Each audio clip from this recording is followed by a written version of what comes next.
Bismillahirrahmanirrahim.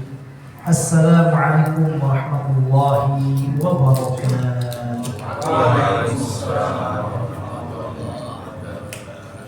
Alhamdulillahirabbil alamin.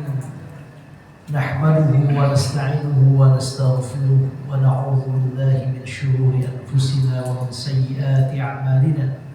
Man yahdihillahu fala mudilla lahu wa man yudlil fala hadiya lahu. وأشهد أن لا إله إلا الله وحده لا شريك له وأشهد أن سيدنا محمدا عبده ورسوله الذي لا نبي بعده.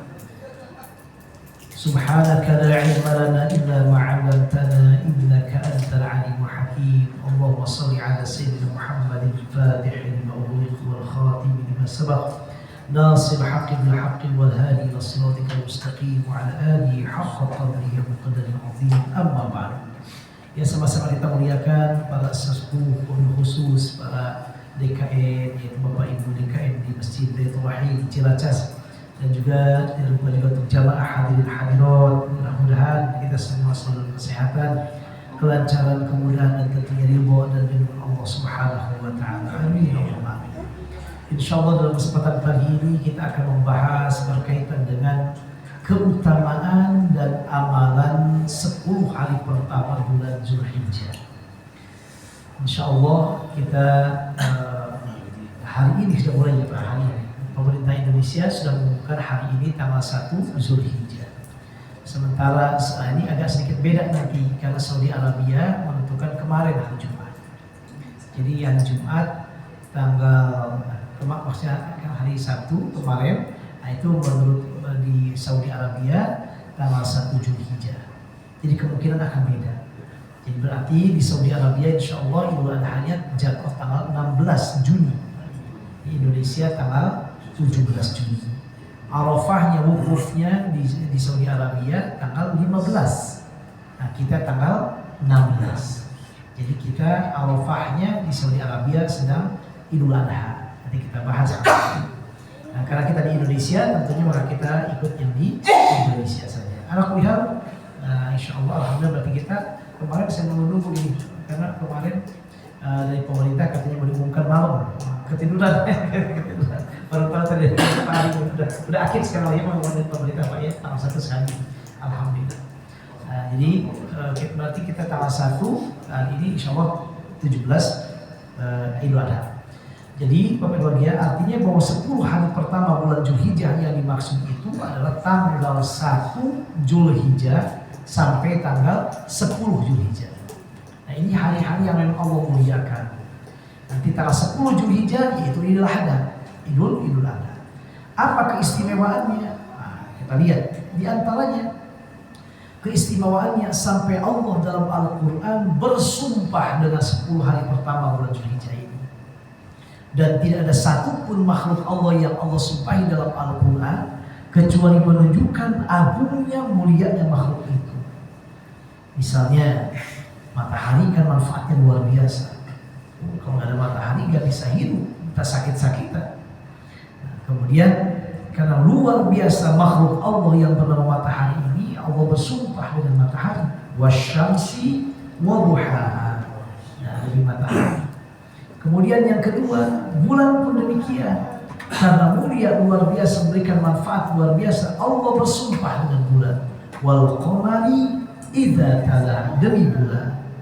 Kemudian malam juga luar biasa, siang juga luar biasa, Allah bersumpah dengan siang dan malam.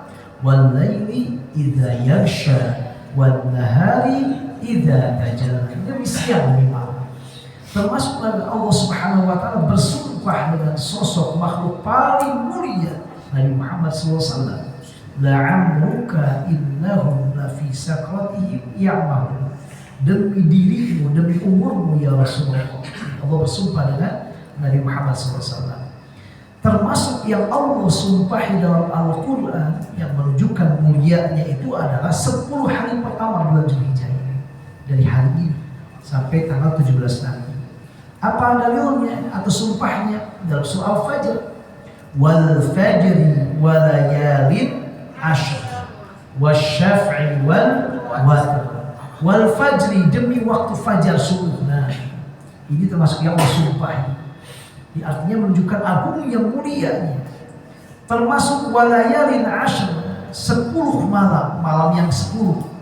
Jumhur mufassirin sebagai disampaikan oleh Ibnu Katsir dalam tafsirnya, Imam Al-Qurtubi dan yang lainnya mengatakan bahwa yang dimaksud dengan 10 malam dimaksud adalah 10 malam pertama di bulan Zulhijjah, tanggal 1 sampai tanggal 10. Misalnya Imam Ibnu Katsir mengatakan walayalil ashr wal al-murad biha ashru dzulhijjah kama qala Ibnu Abbas wa Ibnu Zubair wa Mujahid wa ghairu wahid minas salaf wal khalaf. Kata beliau bahwa yang dimaksud dengan 10 pertama atau 10 malam tadi adalah 10 pertama dari bulan Zulhijjah, dan ini pendapatnya mayoritas para ulama baik salaf maupun khalaf, termasuk pendapatnya Ibnu Abbas. Jadi artinya tidak semata-mata Allah bersumpah dengan 10 hari pertama bulan Zulhijjah kecuali menunjukkan pentingnya. Bahkan sebagian ulama mengatakan yang dimaksud dengan wal fajri ini adalah subuh malam subuh hari Idul Adha. Nah, kemudian wasyaf'i wal watri, yang genapnya itu adalah tanggal 10 Zulhijjahnya. Wal watri, yang ganjilnya adalah tanggal 9 Zulhijjahnya. Nah, ada ulama sampai demikian mengatakan. Jadi artinya bahwa menunjukkan mulianya, agungnya 10 hari pertama bulan Zulhijjah. Karena Allah sampai bersumpah. Al-Imam Al-Alusi dalam tafsirnya namanya Ruhul Ma'ani, beliau mengatakan innal iqsama bisyai'i i'zamun lahu. Ketika Allah bersumpah dengan apapun dalam makhluk, dalam Al-Quran bersumpah dengan makhluknya, maka ini menunjukkan i'zamun lahu, Allah mengagungkan, memuliakan makhluk tersebut. Atau disampaikan oleh Ibnu Qayyim Al-Jauziyah dalam kitabnya At-Tibyan fi Aqsamil Quran. Beliau mengatakan iqsamu Allah Subhanahu wa ta'ala ala syai'i dalilun ala azimi ayatihi. Bahwa ketika Allah bersumpah dengan sesuatu dalam Al-Quran, maka menunjukkan agungnya, mulianya, tanda kekuasaan Allah dimaksud. Nah, termasuk di antaranya 10 hari pertama bulan Zulhijjah. Bahkan Al-Imam Al-Qurtubi dalam tafsirnya Al-Jami' li Ahkamil Quran, dia mengatakan setelah menjelaskan apa yang maksud layalin ashr itu 10 hari pertama bulan Zulhijjah, beliau mengatakan wahiyya afdalu ayyamis sanah. 10 hari pertama bulan Zulhijjah ini, kata beliau, itu adalah sebaik-baik hari dalam 1 tahun. Sampai mengatakan demikian, sebaik-baik hari dalam 1 tahun, Imam Al-Qurtubi. Lalu yang kedua, di antara kemuliaan atau keistimewaan 10 hari pertama bulan Zulhijjah itu adalah Allah dalam surah Al-Hajj ayat ke-28 menyebutnya dengan ayyamin ma'lumat, hari-hari yang telah Allah tentukan. Ini Allah berfirman dalam ayat tersebut, yashhadu manafi'a lahu wa yadhkuru ismallahi fi ayyamin ma'lumatin ala ma razaqahum min bahimatil an'am. Allah mengatakan bahwa agar mereka, orang yang haji khususnya, menyaksikan manfaat untuk mereka, manfaat yang berikan kepada mereka, termasuk juga apa? Agar mereka berzikir kepada Allah pada hari-hari yang Allah tentukan. Nah, mayoritas para ulama ahli tafsir mengatakan yang dimaksud dengan ayyamin ma'lumat dalam ayat tersebut adalah yaitu 10 hari pertama bulan Zulhijjah. 10 hari pertama bulan Zulhijjah. Ini diantaranya dalam tafsir Ibnu Katsir. Beliau mengatakan qala Syu'bah wa Hushaym an Abi Bashar an Sa'id an Ali bin Abbas al-ayyam al-ma'lumat ayyamul 'ashr. Al-ayyam al-ma'lumat dimaksud adalah 10 hari pertama bulan Zulhijjah. Ini pendapatnya juga pendapat Ibnu Abbas. Kemudian sampai Allah mengatakan bukan hanya menyebutnya sebagai hari-hari yang Allah tentukan, tapi juga Allah memerintahkan dalam hari-hari tersebut untuk memperbanyak berzikir menyebut nama Allah. Padahal tentunya berzikir menyebut nama Allah kapan saja. Tapi saking menunjukkan pentingnya 10 hari pertama bulan Zulhijjah, sampai Allah mengkhususkan perbanyak berzikir menyebut nama Allah pada 10 hari pertama bulan Zulhijjah tersebut. Nah, kenapa demikian? Karena kata para ulama, ketika ada amal-amal biasa, amal-amalnya biasa, nggak istimewa, Tapi kalau dilakukan pada waktu-waktu yang istimewa dan luar biasa, maka amal tersebut naik derajatnya menjadi lebih istimewa dan lebih luar biasa. Di amal biasa dilakukan pada waktu istimewa, naik derajatnya menjadi amal luar biasa atau amal istimewa. Ini. Kemudian bahkan bukan hanya itu, kalau kita lihat misalnya dalam hadis yang lainnya, ini keutamaan 10 pertama bulan Zulhijjah. Hadis riwayat Imam Bukhari dalam sahihnya diterima dari Ibnu Abbas. Rasulullah SAW bersabda, "Mal 'amalu fi ayyamin afdhala minha fi hadhihi." Tidak ada amal ibadah yang sangat utama, yang sangat luar biasa selain ibadah amal yang dilakukan pada hari-hari ini. Maksudnya kata para ulama, hari-hari ini adalah 10 hari pertama bulan Zulhijjah. Ini hadis riwayat Imam Bukhari. Bahkan dalam hadis yang lainnya dalam Imam Abu Dawud dalam sunannya dengan sanad sahih dari Ibnu Abbas, Rasulullah SAW menyebutnya atau Rasulullah SAW bersabda, "Ma min ayyamin al-'amalu shalihu fiha ahabbu ila Allah min hadhil ayyam ayyam al-'ashr." Rasulullah, tidak ada satupun hari-hari di mana amal ibadah yang dilakukan di dalamnya sangat dicintai oleh Allah selain ibadah yang dilakukan di 10 hari pertama bulan Zulhijjah. Ini menunjukkan agungnya sampai dikatakan amal yang paling Allah cintai selain amal yang kita lakukan tanggal 10 Zulhijjah. Apa bentuk amalnya? Apa saja? Baca Al-Quran, mau duduk di masjid, sholat berjamaah, berinfak, bersedekah, berkata baik, menolong orang yang susah, apa saja bentuknya dilakukan di 10 hari pertama bulan Zulhijjah, itu amal yang istimewa dan sangat dicintai oleh Allah. Lalu kata para sahabat, "Ya Rasulullah, walal jihadu fi sabilillah." Ya Rasulullah, apakah kalau kita berbuat kebaikan di 10 hari pertama bulan Zulhijjah itu lebih utama sekalipun dari jihad? Rasul menjawabnya, "Walal jihadu fi sabilillah." Iya, sekalipun dari jihad. Bayangkan kepada dia, jihad di jalan Allah itu mengorbankan nyawa. Mengorbankan nyawa. Tapi kata Rasulullah dalam hadis ini, yang riwayat Bukhari dalam sahihnya, bahwa amal yang kita lakukan tanggal 10 Zulhijjah, dari tanggal 1 sampai 10 Zulhijjah, itu pahalanya lebih besar, lebih baik dari pahala jihad sekalipun. Dari pahala jihad sekalipun. Masya Allah. Makanya kata para ulama, dengan adanya Allah memuliakan sebagian waktu dari waktu yang lainnya, ini menunjukkan sayangnya Allah kepada kita. Sehingga dengan kita melakukan ibadah biasa saja, tapi dilakukan di hari yang luar biasa, maka ibadah itu menjadi istimewa. Bahkan tadi kata Rasulullah, melebihi jihad di jalan Allah.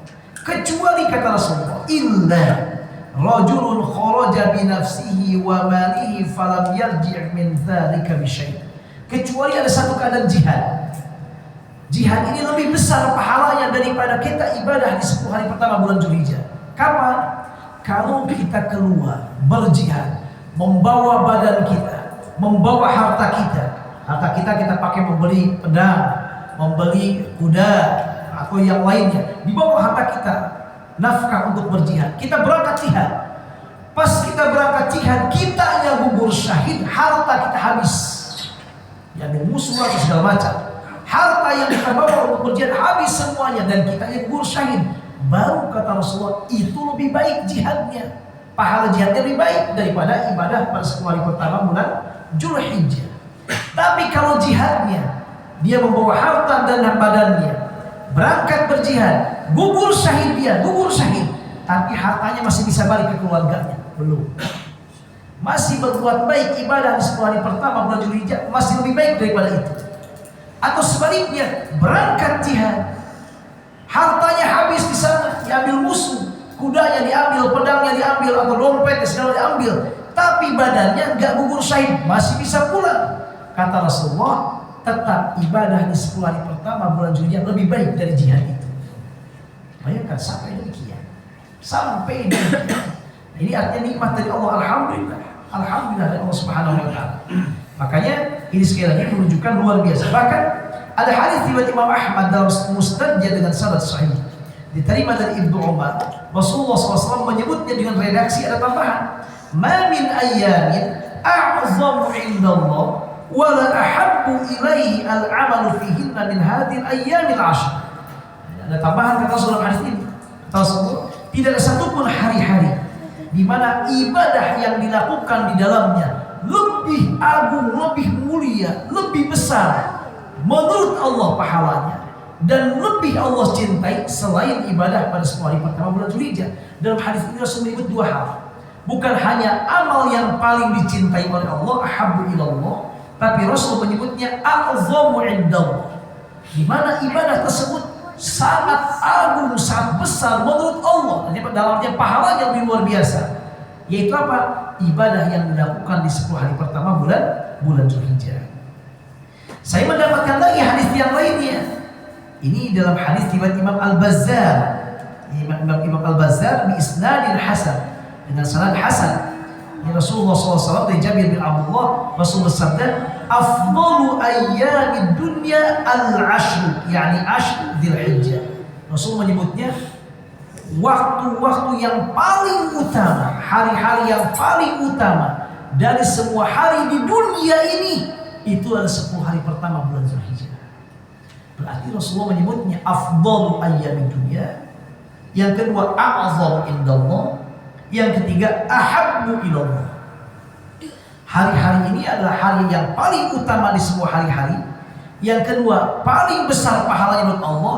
Yang ketiga paling Allah cintai amal yang dilakukan di dalamnya. Ini 3 sebutan yang luar biasa. Makanya ini menunjukkan sekali lagi berbagai agungnya, luar biasanya, istimewanya 10 hari pertama bulan Dzulhijjah. Nah, bahkan ini ada Imam Ibnu Rajab dalam kitabnya Lataiful Ma'arif, beliau mengatakan, menukil perkataan Imam seorang tabi'in ternama namanya Utsman An-Nahdi. Sayyidi Utsman bin An-Nahdi beliau mengatakan, kan para ulama salaf dulu, para sahabat, tabi'in dan tabi'in, Utsman An-Nahdi ini kalau tidak salah tabi'in atau setelah tabi'in, beliau mengatakan, kanu para ulama salaf dahulu, khususnya para sahabat dan juga yang lainnya setelahnya, yu'azzimuna thalath asyaratin. Mereka itu selalu mengagungkan, mengistimewakan, mengoptimalkan ibadah di 3-10. Jadi ada 3-10 dalam agama kita yang sangat mulia, sangat istimewa. Apa 3-10 tersebut? Kata beliau, yang pertama 10 pertama bulan Muharram, tanggal 1 sampai tanggal 10 Muharram. Nah, ini waktu yang luar biasa.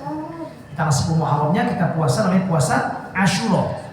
Asyura itu tanggal 10 Muharram. Yang kata Rasulullah, pahalanya bisa menggugurkan dosa setahun yang telah lalu. Kemudian 10 yang kedua, 10 pertama Dzulhijjah. Nah, sekarang ini 10 pertama bulan Dzulhijjah. Nah, 10 yang ketiga, 10 terakhir Ramadan. Jadi 3-10 yang sangat diagungkan, sangat dioptimalkan ibadah di dalamnya. 10 pertama Muharram, 10 pertama Dzulhijjah, 10 terakhir bulan Ramadan.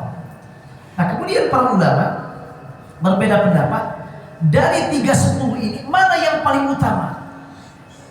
Nah, ini ada perbedaan pendapat. Ada yang mengatakan 10 terakhir Ramadan, ada yang mengatakan tidak, yang paling utama 10 pertama Dzulhijjah. Dan ini pendapat banyak para ulama. Jadi pendapat banyak ulama mengatakan 10 Dzulhijjah pertama ini lebih baik dari 10 terakhir Ramadan. Sampai demikian. Loh, kenapa?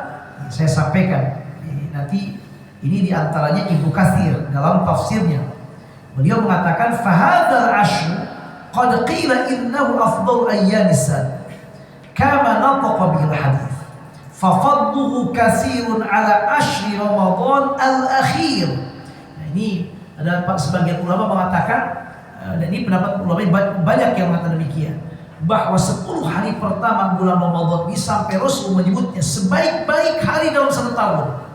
Amal yang dilakukannya sangat Allah cintai, sangat besar sisi Allah. Maka tadi hadisnya bahwa orang yang beribadah 10 hari pertama bulan Ramadan lebih besar pahalanya sekalipun dari berjihad. Maka hadis-hadis itu dijadikan dalil oleh sebagian ulama mengatakan bahwa 10 hari pertama bulan Dzulhijjah lebih baik sekalipun dari 10 terakhir bulan Ramadan. Lalu kata beliau, li'anna hadha yushra'u fi ma yushra'u fi dhalika min siyamin wa salatin wa sadaqatin wa ghairihi. Wa yamtazu hadza bi ikhtisasi bi ada'i fardil haji fihi. Kenapa demikian? Karena dalam 10 hari Ramadan ini, 10 hari pertama bulan Zulhijjah ini, ibadah-ibadah yang dilakukan di dalamnya itu lebih banyak daripada yang dilakukan di 10 terakhir Ramadan. Di 10 hari terakhir Ramadan kita puasa Ramadan, kita juga di sini ada puasa. Bahkan di 10 pertama bulan Ramadan berkumpul dalamnya ada puasa, kemudian juga ada sedekah, ada ibadah-ibadah yang lainnya yang kita lakukan di 10 hari terakhir bulan Ramadan. Plus ada tambahan ibadah di 10 hari pertama bulan Zulhijjah, yang mana ibadah ini tidak ada di 10 hari terakhir bulan Ramadan. Apa? Melaksanakan ibadah haji. Ibadah haji tanggal 10, yaitu awal Ramadan, khususnya wukuf awal Zulhijjah, khususnya wukuf ibadah Arafah tanggal 9 Zulhijjah. Nah, artinya maka kata para ulama, kenapa kami mengatakan bahwa 10 pertama Zulhijjah lebih baik dari 10 terakhir Ramadan? Karena memang di 10 hari pertama bulan Zulhijjah ini semua ibadah yang kita lakukan di 10 terakhir Ramadan kita lakukan juga di sini. Puasa kita juga puasa sunat di sini. Kemudian baca Quran juga. Sedekah juga, bahkan kita kurban dan yang sebagainya. Bahkan di 10 pertama bulan Zulhijjah ini ada ibadah yang tidak ada di waktu tersebut. Apa? Melaksanakan ibadah haji. Maka oleh karena itulah yang kemudian diambil bahwa 10 pertama bulan Zulhijjah lebih utama dari 10 terakhir Ramadan. Sebagian ulama mengatakan 10 terakhir Ramadan lebih mulia. Kenapa? Karena ada Lailatul Qadar. Ada Lailatul Qadar. Di sini kan ada Lailatul Qadar. Lailatul Qadar malam yang istimewa luar biasa. Lalu muncullah pendapat ketiga, jalan tengah. Apa jalan tengahnya? Nah ini, wa tawassata akharuna faqalu, kata Ibnu Katsir. Lalu ada pendapat kemudian menjadi jalan tengah. Faqalu ayyam hadza ay ayyam afdal wa layali dzaka afdal. Apa? Kalau dilihat dari segi harinya, siangnya, maka 10 pertama bulan Zulhijjah lebih utama dari 10 terakhir bulan Ramadan. Tapi kalau dari segi malam harinya, maka 10 terakhir Ramadan lebih mulia dari 10 hari pertama bulan Zulhijjah. Kenapa? Karena di 10 terakhir bulan Ramadan ada namanya Lailatul Qadar. Dan Lailatul Qadar adanya kapan? Siang atau malam? Malam hari. Sementara untuk yang kedua, yaitu untuk berkaitan dengan siangnya, maka siangnya ini lebih baik 10 hari pertama bulan Zulhijjah dari 10 terakhir Ramadan. Karena di siang hari di bulan pertama Zulhijjah ini ada pelaksanaan ibadah haji. Haji adalah wukuf yang dimulai dari siang hari sampai menjelang malam atau sampai sebagian malam. Nah, ini pendapat pertengahan. Jadi artinya Bapak Ibu, saking ada yang mengatakan sampai mengatakan 10 hari pertama bulan Zulhijjah lebih baik sekalipun dari 10 terakhir bulan Ramadan, menunjukkan agungnya 10 hari pertama bulan Zulhijjah. Baik, saya kutipkan sekarang perkataan Ibnu Hajar Al-Asqalani dalam kitabnya Fathul Bari. Kata beliau, kenapa 10 hari pertama bulan Zulhijjah lebih luar biasa? Kata beliau, walladhi yaz'aru anna sabab fi imtiyazi ashri dzulhijjah limakani ijtima'i ummahatil ibadati fihi wa hiya as-salat was-siyam was-shadaqah wal-hajj wa la yata'ti dzalika fi ghairihi. Kata beliau, kenapa 10 hari pertama bulan Zulhijjah ini sangat istimewa, sangat luar biasa? Karena di 10 hari pertama bulan Zulhijjah berkumpul induk-induk ibadah atau ibadah-ibadah utama dan luar biasa. Salat, puasa, sedekah, salat, puasa, kemudian sedekah dalamnya termasuk ibadah haji ada di sana. Yang mana enggak ada di hari-hari yang lainnya. Kita rukun Islam ada berapa? 5. Syahadat, salat, zakat, puasa, haji. Nah, di Zulhijjah ini berkumpul semuanya. Salat ada, kemudian juga puasanya ada, puasa sunat. Zakatnya bagi yang memungkinkan sudah nisabnya ada juga. Kalau enggak ada sedekahnya juga, kurban yang lainnya. Haji juga berkumpul di dalamnya. Dan ini kata Ibnu Hajar Al-Asqalani enggak berkumpul di waktu yang lain kecuali 10 hari pertama bulan Zulhijjah. Termasuk di Ramadan tidak ada. Maka oleh karena ini menunjukkan agungnya mulianya 10 hari pertama bulan Zulhijjah. Nah, perlu dibedakan Bapak Ibu. Kalau kita bicara mana yang paling baik bulan, beda, ada bulan, ada hari. Bulan yang paling agung apa? Kalau mengatakan bulan Ramadan. Tapi kalau hari-harinya Sebagian ulama mengatakan 10 hari pertama bulan Dzulhijjah. Yang lain mengatakan 10 terakhir bulan Ramadan. Yang menggabungkan pendapat keduanya apa? Kalau dari segi malamnya 10 terakhir Ramadan lebih bagus karena Lailatul Qadar. Tapi kalau siang harinya 10 hari pertama Dzulhijjah lebih utama dari 10 terakhir Ramadan. Kenapa? Ada ibadah haji, juga ada yang lainnya. Nah ini kata para ulama. Sekali ini menunjukkan pentingnya hal tersebut. Baik. Nah ini sampai Anas bin Malik, sahabat Rasulullah SAW mengatakan, Anas bin Malik sahabat Rasulullah SAW yang khidmat pada Nabi Muhammad sejak kecil, kurang lebih 9 tahun lebih beliau melayani Nabi Muhammad di rumah. Maka beliau termasuk yang didoakan, datang Ummu Sulaim ibunya Anas bin Malik, ya Rasulullah, Anas bin Malik ini itu menemani andi dalam, tolong doakan dia kebaikan untuk dia. Hanya Rasul mendoakan, ya Allah ma'akthir malahu, ya Allah semoga engkau perbanyak hartanya dan berkahi hartanya dan juga panjangkan umurnya dan juga keturunannya. Allah kabulkan doa Nabi Muhammad mustajab. Termasuk Anas bin Malik termasuk berada, termasuk orang yang berada doanya. Ini artinya menunjukkan bahwa harta penting. Sampai Nabi Muhammad mendoakan apa? Perbanyak hartanya, tapi harta yang berkah tentunya. Kemudian umur yang panjang penting juga. Rasulullah mendoakan demikian. Anas bin Malik termasuk yang usianya kata sebagian ulama lebih dari 100 tahun. Sahabat Rasulullah SAW. Termasuk putra putrinya juga. Nah ini Anas bin Malik mengatakan, kana yuqalu fi ayyamil 'ashr. Dikatakan untuk 10 hari pertama bulan Dzulhijjah ini nilainya bi kulli yaumin alfu yaum. Satu harinya di 10 Dzulhijjah ini, tanggal 1 Dzulhijjah, tanggal 2 Dzulhijjah, tanggal 3 Dzulhijjah, satu harinya nilainya sama dengan 1000 hari. Bayangkan kata beliau. Kemudian wa yaumu arafata asyratu alaf. Sementara khusus nanti pas Arafah tanggal 9 Dzulhijjah itu nilainya sama dengan 1000 asy'ala, 10.000 hari. 10.000 hari. Ini menunjukkan agungnya mulianya. Lalu Al-Imam Al-Auza'i, ini seorang ulama terkenal dari negeri Syam, Syria. Beliau mengatakan, ini diikuti oleh Imam Al-Baihaqi dalam kitabnya Syu'abul Iman. Kata Imam Al-Auza'i, balaghani anna al-amala fil yawmi min ayyamil 'ashr ka qadri ghazwatin fi sabilillah. Telah sampai kepada kami riwayat bahwasanya nilai satu hari dalam 10 hari pertama bulan Dzulhijjah ini pahalanya nilainya seperti setiap harinya, bukan 10 hari, setiap harinya itu pahalanya sama dengan pahala berjihad di jalan Allah. Imam Al-Auza'i mengatakan demikian. Nah, oleh karena itu tadi Sayyidina Utsman An-Nahdi itu beliau mengatakan bahwa para sahabat dahulu kala, para ulama salaf dahulu kala mengagungkan 3/10 di antaranya 10 hari pertama bulan Dzulhijjah. Nah, alhamdulillah Allah memberikan nikmat itu kepada kita sekarang, alhamdulillah. Mudah-mudahan kita jangan sia-siakan untuk memperbanyak ibadah. Kalau sekarang tanggal 1 Dzulhijjah berarti nilainya sekarang kita mengumpul majlis ilmu itu berbeda dengan yang lainnya. Insya Allah. Selama niat kita ikhlaskan Allah Subhanahu wa taala, insya Allah.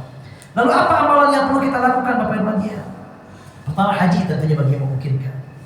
Karena haji ini Masya Allah ibadah yang luar biasa. Dalam sebuah hadis Rasulullah hadis Imam Bukhari Muslim Rasulullah mengatakan wal hajjul mabrur laisa lahu jazaa'un illa jannah. Haji yang mabrur tidak ada balasan kecuali surga. Dalam hadis yang lain Rasulullah SAW bersabda, al-hujjaj wal umar wafdullah. Orang yang haji atau yang umrah itu tamu Allah. Inda'auhu ajabah. Kalau mereka berdoa, Allah kabulkan doanya. Kalau mereka mohon ampunan, Allah ampuni dosa-dosanya.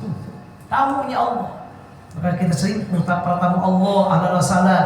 Ini bukan hanya untuk haji, yang umrah juga sama.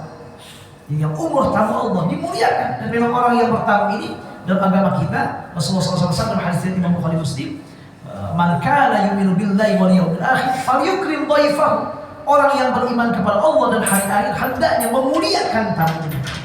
Allah SWT mengatakan di antara tamu Allah siapa? Orang yang haji dan umrah. Insyaallah mudah-mudahan yang haji umrah sekarang termasuk Pak Romi kepada saya, mudah-mudahan diberikan kesehatan, keselamatan, kelancaran sampai pulang lagi dan membawa haji mabrur, amin Allahumma amin. Juga jemaah haji yang lainnya. Yang kedua yang perlu kita lakukan puasa. Puasanya berapa hari? 4 mazhab Bapak Ibu ya. Mazhab Hanafi, Maliki, Syafi'i dan Hambali sepakat bahwa untuk 10 pertama bulan Zulhijjah disunatkan puasa dari tanggal 1 sampai tanggal 9 Zulhijjah. Tapi jangan terlalu semangat, saya mau puasa juga sampai tanggal 10-nya juga. Jangan, tanggal 10-nya belum ada. Gak boleh, haram berpuasanya. Kalau puasa malah berdosa. Sampai tanggal 9 saja. Nah, jadi nggak kuat ini karena memang misalnya tanggal ini nggak apa-apa, nggak mesti 9. Terserah kita siapnya berapa. 2 hari mangga, 3 hari mangga, 7 hari silakan, 8 hari silakan. Namun nanti dari 9 hari tadi, kalau bisa ranking kedua yang utama tanggal 8 dan tanggal 9-nya. Terlebih sekarang karena ada perbedaan antara Saudi dengan di Indonesia. Kalau memungkinkan kita puasa, kalau memungkinkan nanti tanggal 8 dan 9 Zulhijjahnya. Apa tanggal 8? Berarti tanggal 15 dan tanggal 16 Zulhijjahnya. Nah, kenapa? Karena tanggal 8 Zulhijjah kita di sini, tapi di Saudi udah tanggal 9 untuk jaga-jaga ihtiyatan kata para ulama. Nah, kalau tidak memungkinkan, kalau tak mungkin saya puasa karena segala macam, mungkin ada kesibukan, tidak ada masalah. Nah, yang berikutnya jangan sampai tidak berpuasa tanggal 9-nya. 9 Juli itu yang paling intinya. 9 Juli itu tanggal apa? Puasa namanya puasa Arafah. Puasa Arafah. Ketika orang yang haji sedang melakukan wukuf di padang Arafah. Itu sangat dianjurkan, sunnah muakkadah. Rasulullah SAW bersabda dalam hadis riwayat Muslim, kata Rasulullah SAW, puasa Arafah ini ahtasib, pahalanya menggugurkan dosa 1 tahun yang telah lalu dan 1 tahun yang akan datang. 2 tahun langsung neraka, alhamdulillah. Ini bukan berarti alhamdulillah tahun depan boleh ampun dosa kita, jadi nyantai, bukan. Jadi agungnya Allah kepada kita, nikmat Allah diberikan kepada kita, Allah ampuni dosa yang akan datang dan akan yang telah lalu. Ini kata para ulama. Kemudian dalam hadis yang lainnya, ini ada satu hadis di antara hadis Imam Baihaqi dan juga yang lainnya dari Sayyidah Hafsah. Sayyidah Hafsah mengatakan arba'un lam yakun yada'uhunna sallallahu alaihi wasallam. Ada 4 ibadah yang Nabi Muhammad tidak pernah meninggalkannya. Dalam hadis ini apa? Pertama, shaum Asyura, siyam Asyura, puasa 10 hari tanggal 10 Muharram. Nah ini. Yang kedua, siyam ayyamil ashr, berpuasa 10 hari pertama bulan Zulhijjah. Maksudnya bukan 10, 9 hari. Al-sabil taghlib gitu. 9 hari, tanggal 1 sampai tanggal 9, tanggal 10-nya gak boleh berpuasa. Yang ketiga, yaitu puasa 3 hari setiap bulannya. Ini yang Muhammad pernah meninggalkan. Dan yang keempat, wa rak'atai qabla al-fajr, kalau salat sunat qabliyah subuh, gak pernah meninggalkan. Ini 4 hal ini. Nabi Muhammad mengatakan salat 2 rakaat sebelum subuh itu khairun minad dunya wa ma fiha, lebih baik dari dunia dan seisinya. Muhammad tidak pernah meninggalkan, baik sedang mukim, musafir, tidak pernah. Nah ini 4 hal, termasuk puasa, yaitu 10 hari pertama bulan Zulhijjah, maksudnya 9 hari, tanggal 1 sampai tanggal 9 Zulhijjah. Nah ini artinya sangat luar biasa. Nah pertanyaannya, sekarang kemungkinan besar kita berbeda dengan di Saudi Arabia. Saudi Arabia wukufnya itu tanggal 15. Karena tanggal 1 Zulhijjahnya Saudi Arabia itu hari Jumat kemarin. Maka Idul Adha-nya tanggal 16. Kita tanggal pertama Zulhijjahnya hari ini Sabtu. Maka Idul Adha-nya tanggal 17. Berarti puasa Arafahnya kita tanggal 16. Di Saudi Arabia tanggal 16 sedang Idul Adha. Nah, bagaimana hukumnya? Para ulama mengatakan bahwa hukmul hakim yarfa'ul khilaf. Hukum pemerintahan menghilangkan perbedaan pendapat ulama. Jadi artinya kalau pemerintah sudah menetapkan tanggal 1 Zulhijjah hari Sabtu, maka perbedaan yang ada tidak dianggap, lebur ikut pemerintah. Jadi tidak ada masalah. Meskipun di Saudi Arabia sedang Idul Adha, kita di sini puasa Arafah, tidak ada masalah. Berdosa tidak berdosa. Karena kita tinggal di Indonesia dan pemerintah Indonesia menentukan bahwa tanggal 9 Zulhijjah jatuhnya tanggal 16 Juni.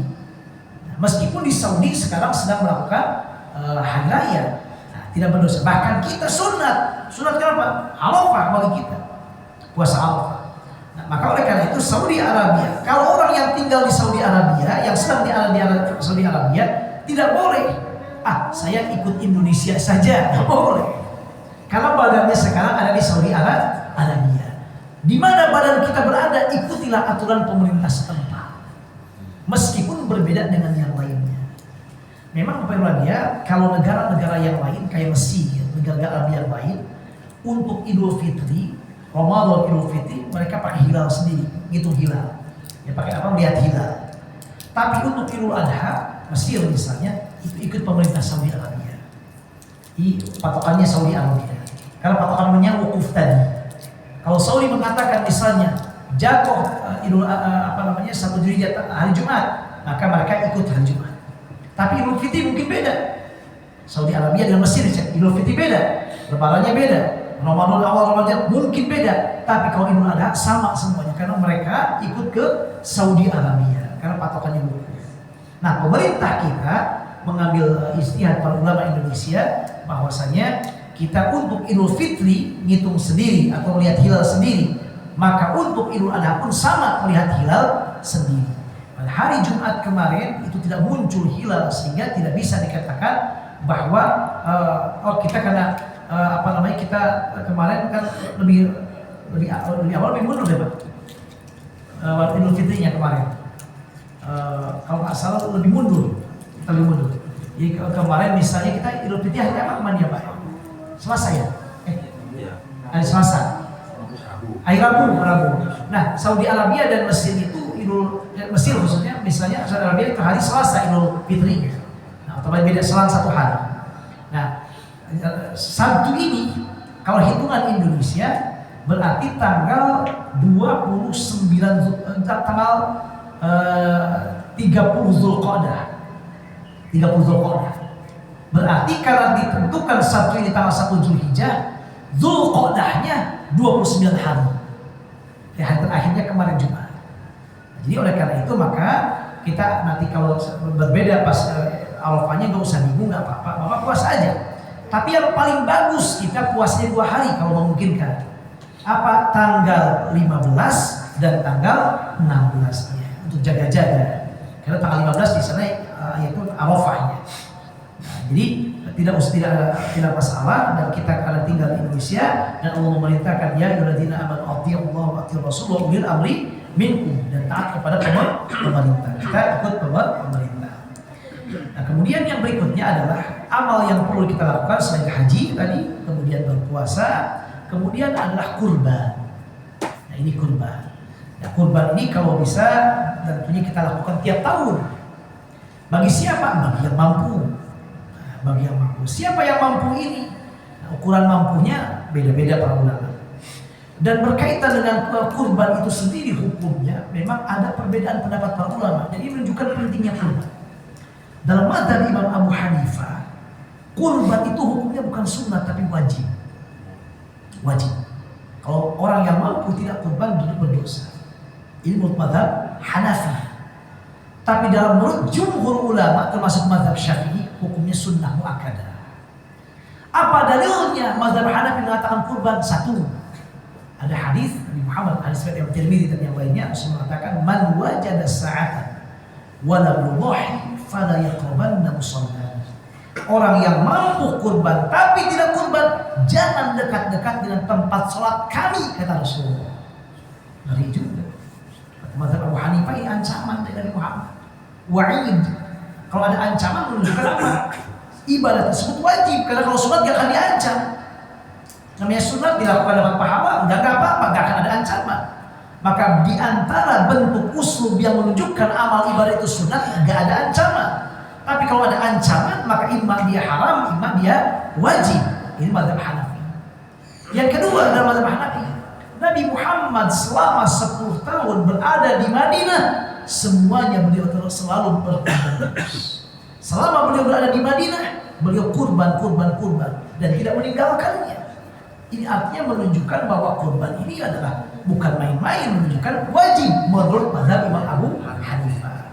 Nah, sementara menurut mazhab yang lainnya, yaitu mayoritas para ulama termasuk mazhab Syafi'i, kurban ini sunnah muakkadah, sunat yang ditekankan.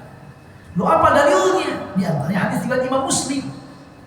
Rasulullah SAW bersabda, "Au fi ma ma'nahu, idza dakhala al-'ashr wa arada ahadukum an yudhiya fala yamassa sya'rahu fala yamassa min sya'rihi wa bashari syai'an."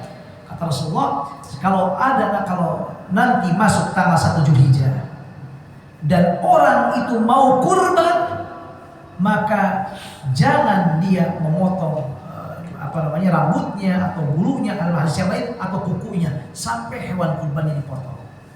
Nah, maka bagi yang mau kurban disunahkan dari tanggal sekarang. Kalau sudah mohon maaf, ini pemerintah Indonesia sudah menentukan tanggal 1 kan? Udah kalau dari hari ini sampai hewan kurban nanti dipotong, usahakan tidak memotong kuku. Itu sunnah hukum. Tidak memotong rambut, termasuk mohon maaf bulu-buluan di badan kita. Nah, kenapa demikian? Kata para ulama, di antara hikmahnya, sebagai ulama mengatakan disamakan dengan yang ihram. Orang yang haji kan ihram. Orang yang ihram ini maka dia tidak boleh potong segala macam selama ihramnya. Sampai nanti dia potong rambut sampai selesai, sampai tahallul baru boleh. Nah, kita disamakan sampai nanti kita selesai dipotong kurban kita baru kita boleh memotongnya. Nah, tapi kalau sebelum itu kemarin kita potong-potong nggak masalah. Yang repot udah panjang sekarang. Nunggu 10 hari lagi, lumayan. Apalagi hewan kurbannya dipotongnya tanggal 13, makin banyak lagi. Nah, itu sunatnya. Ya, insya Allah sunatnya diusahakan kita memotong kuku dan segala macam bagi yang mau kurban. Nah, menurut mayoritas para ulama termasuk mazhab Syafi'i, dalam hadis ini Rasul mengatakan, siapa yang kalau sudah masuk tanggal 1 Zulhijjah dan dia bermaksud untuk kurban, mau berkurban, Rasulullah SAW menyebutnya kurban dengan apa? Irodah, dengan kemauan. Kalau menunjukkan kalau dia mau berkurban berarti bukan wajib. Kalau dia wajib gak akan pernah Nabi Muhammad mengatakan dan dia mau berkurban, harusnya dan dia harus berkurban atau dia berkurban. Tapi Nabi Muhammad mengatakan jika sudah masuk tanggal 1 Zulhijjah dan orang itu mau melaksanakan kurban, mau berarti menunjukkan boleh, bukan wajib, sunnah paling tidak. Maka itulah yang diambil oleh mayoritas para ulama, hukumnya sunnah. Termasuk ada hadis yang dikatakan ada 3 ibadah untuk Nabi Muhammad wajib, untuk kita sunnah. Untuk saya Nabi Muhammad hadisnya. Apa yang wajibnya? Yang wajibnya untuk Nabi 3 ibadah tersebut salat duha, termasuk kurban dan witir. Itu Nabi Muhammad wajib, untuk kita sunnah. Nah, itu hadis yang dijadikan dalil oleh mayoritas para ulama bahwa hukum kurban sunnah muakkadah, bukan wajib. Apa ukuran mampunya? Nah, ada perbedaan pendapat para ulama.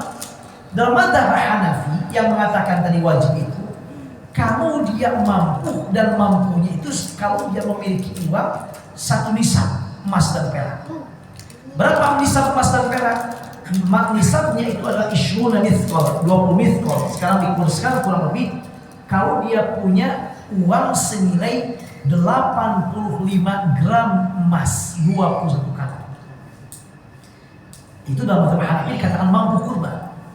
Kalau dia tidak punya uang 85 gram emas, 21 karat, kalau 1 karatnya 1 gramnya 1 juta, 85 berarti 85 juta.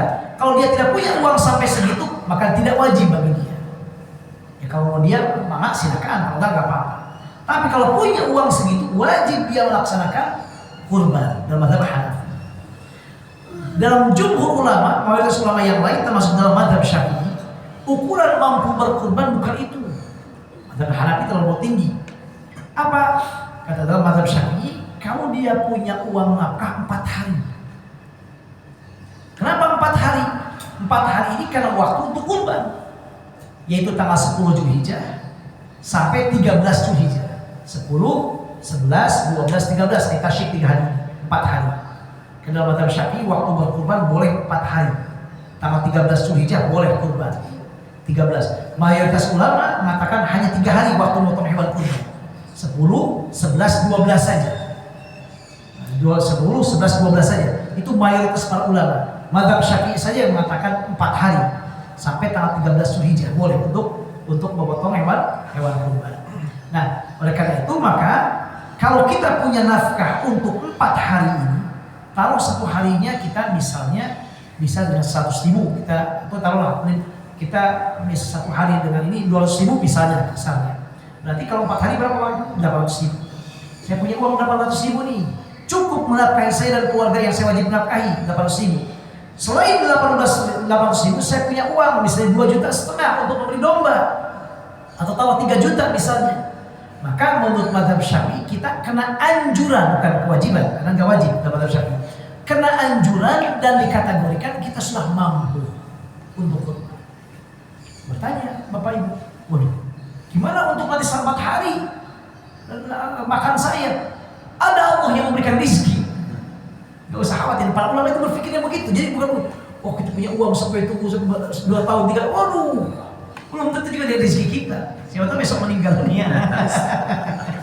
Jadi rezeki apa namanya? Jangan-jangan jadi rezeki siapa? Jadi rezekinya suami baru istri kita. Jadi jangan berpikir terlalu panjang-panjang. Hidup ini para ulama begitu. Para ulama mengatakan selalu begitu. Makanya 4 hari saja.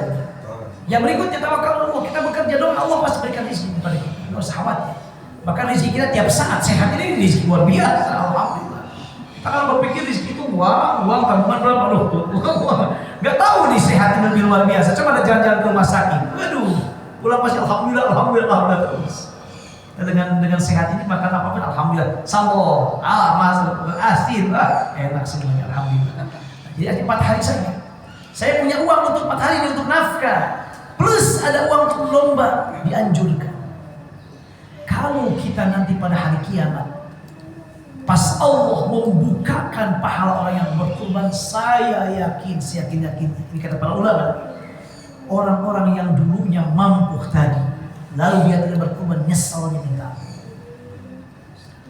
minta pasti dia akan mengatakan, kembalikan ke dunia ya Allah. Kenapa? Biar kurban dan aku konon yang dulu yang kurban, saya kurban semuanya, uang saya pakai kurban semuanya. Pasti begitu. Dan untungnya kalau kita kurban, apakah berkurang harta kita? Gak akan pernah berkurang. Karena Allah berjanji, wa ma anfaqtum min syai'in fa huwa yukhlifu, dalam surat Sabah. Berapapun yang kalian berikan, infakkan, apalagi ini kurban, waktunya terbatas. Setahun hanya 4 hari aja waktunya. Zulhijjah aja, tanggal 10 sampai tanggal 13. Kata Allah, apapun yang kalian infakkan, kalian berikan untuk nama Allah, fa huwa yukhlifu, Allah akan menggantinya. Wa huwa khairur raziqin, dan Allah sebaik-baik yang memberikan rezeki. Meskipun mungkin menggantinya enggak mesti dalam bentuk harta, kesehatan, segala macam, dan harta juga Allah tambahkan. Maka oleh karena itu ini, dan ini sebaiknya tiap tahun. Coba kalau hadis yang tadi yang saya katakan Abu Hanifah, mazhab Abu Hanifah, ngeri sekali, yang menjadikan dalil di antaranya wajibnya. Siapa yang mampu kurban tapi dia tidak berkurban, jangan dekat-dekat dengan tempat sholat kami, kata Rasul. Kalau jangan dekat-dekat dengan tempat sholat saya, mending gak apa-apa lah, malah mendingan jauh. Ngapain? Ini Nabi Muhammad yang kita harapkan syafaatnya. Maka oleh karena itu mudah-mudahan ini tasjid kita untuk memacu kita, usahakan untuk kita berkurban setiap tahun. Kalau memungkinkan. Saya punya hutang berapa? Cicilan rumah 15 tahun. Ya Allah, 15 tahun masih panjang, insya Allah rezeki lagi. Kecuali kalau memang untuk bayar hutang bulan ini, kita ambil untuk hutang dulu.